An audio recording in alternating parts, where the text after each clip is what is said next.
And we should bear that in mind when we're doing our Christmas shopping and maybe start thinking outside the box. In Kilkenny, there's an Aladdin's cave of items in the Maharaja's Architectural Salvage Yard, and every item has a little bit of family history behind it. This emporium.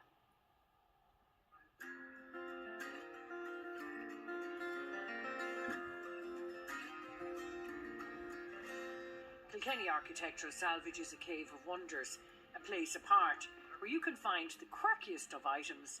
And if you're shopping for Christmas, you could just do it a little bit differently at this emporium of wonder. Pick up an old bar sign, a stuffed animal, a religious statue, a bear's head, and a wide variety of antiques, lovingly rescued and given a second life at the headquarters of the salvage yard. It's on the verge of Kilkenny City, on the site of the old woolen mills. The site here is the old woolen mills in Kilkenny.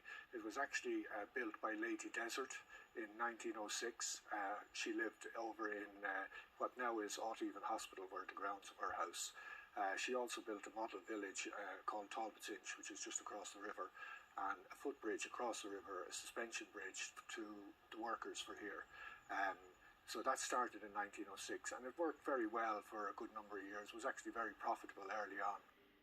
It was all started by the late Harry Maharaj and his Irish wife May.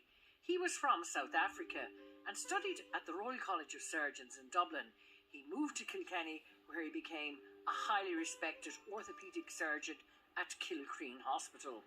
He was always looking for a place that he could relax, and it was only when I went to South Africa and seen his home place I realised that this was virtually identical. They had a small farm running down to the river in Durban. So he bought the place, and he'd come out after a hard day's work.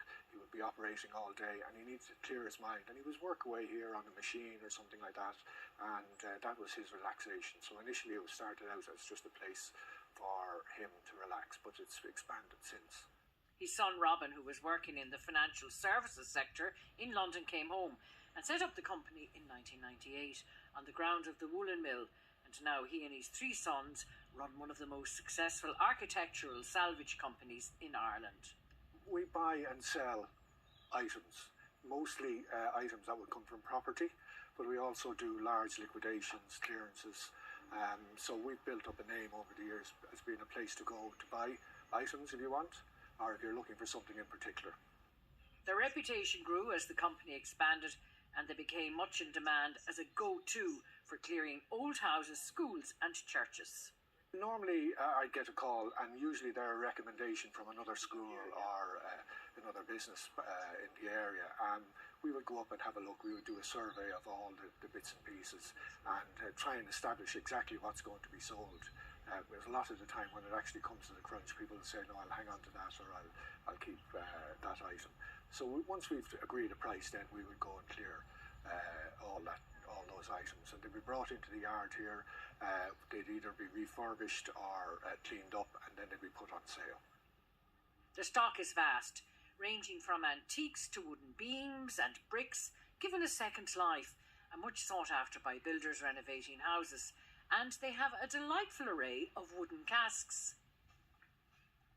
The thread of family and legacy is very much part of the Kilkenny salvage operation. Three of Robin's sons, who are all working in top-class jobs in the travel industry, finance and insurance, could not resist the temptation to come back home.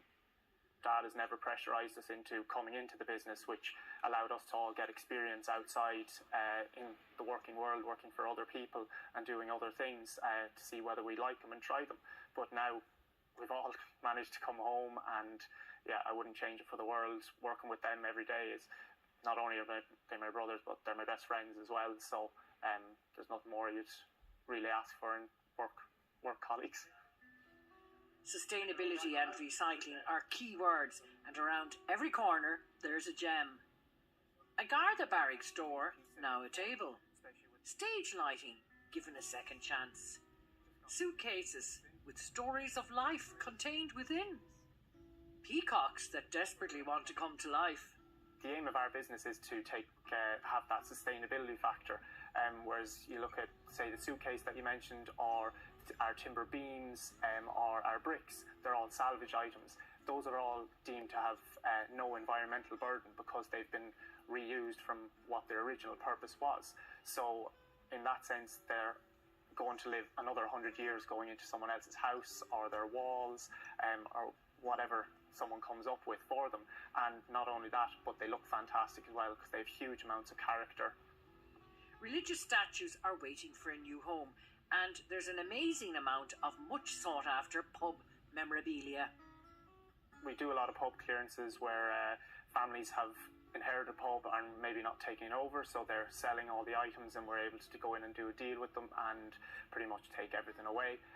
We have collectors coming from all over. It's very, very popular because they want some piece in their sitting room, kitchen, dining room, wherever in their home that is a one in a million type piece.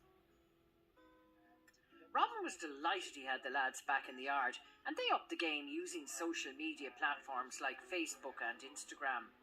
But recycling is at the core of the business. And Robin, Maharaj and his sons are never bored. Every day is an adventure, and it is their aim to create a welcoming atmosphere for customers.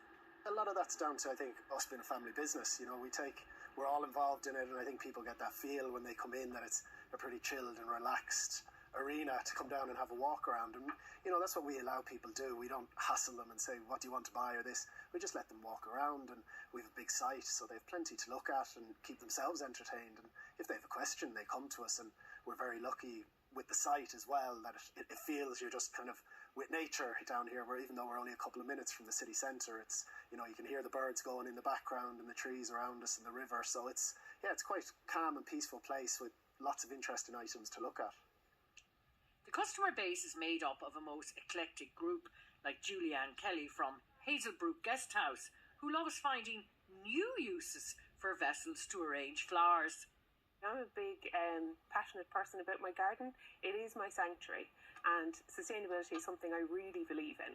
So this is why I come here. I find it very hard to come here and not come away with something. I arrange flowers in them. I have garden benches. I've wrought iron benches.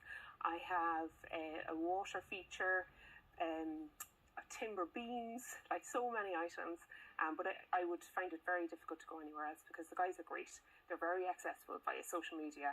Like, it's literally a quick text and, you know, you can get the item that you really want. So I find it really convenient that way.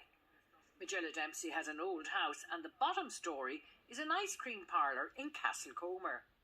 We have an old building, like an old house. It was built in the 1800s, and the shop was put into it in the early 1900s. So what I was looking for, everything was almost here. Like, to give the authentic factor, the old feel, and for the ice cream shop I wanted an old feeling like the parlour. That's what it's called, and that's what I wanted to try and replicate when you walked into the shop. It wasn't just a normal shop, it was a feeling that was bygone days, and that's what I was trying to do. Gardens flourish with famine pots and a mix of old and new, and Susan Cohan has been a customer with Kilkenny Salvage for over 20 years, and she's done up her entire house and garden from the yard, and she has a story or two. We got a bath, and when we got the bath for the house, we were told that it was only used by 2 people before, and that was the parish priest and the housekeeper. And restaurants like Mountain View in Kilkenny love the flair and atmosphere they can create with treasures from the salvage yard. It's lovely to give these unique pieces a new home. I mean, Mountain View is a place that we wanted to give people unique experiences, and it's nice to have unique decor as well. And we obviously love supporting another family business because we're a family business as well. We know how much work goes into it on a daily basis, so it's nice to give them back the support. And the guys here support us right back, so it's brilliant. There's a sense of mehel at the yard. It's where the late Harry Maharaj created his place of peace, somewhere that he could go after a long day's surgery. And that place of peace has become a business of pleasure for his descendants, who have no regrets about leaving their professions to embark on the salvage adventure. It's a totally different world. When I was in financial services, it was pressure, pressure, pressure all the time. Now, even though we're under the pressures of making sure that our costs are right and we're making profit and we're working away, every day is different. Every day is like an Indiana Jones day for us. We're finding new treasures. And people would say, oh, you know, what did you find there? But a brick to us is treasure. It's part of the whole concept of architectural salvage. Now in Aladdin's Cave of items of days gone by there in Kilkenny. And don't forget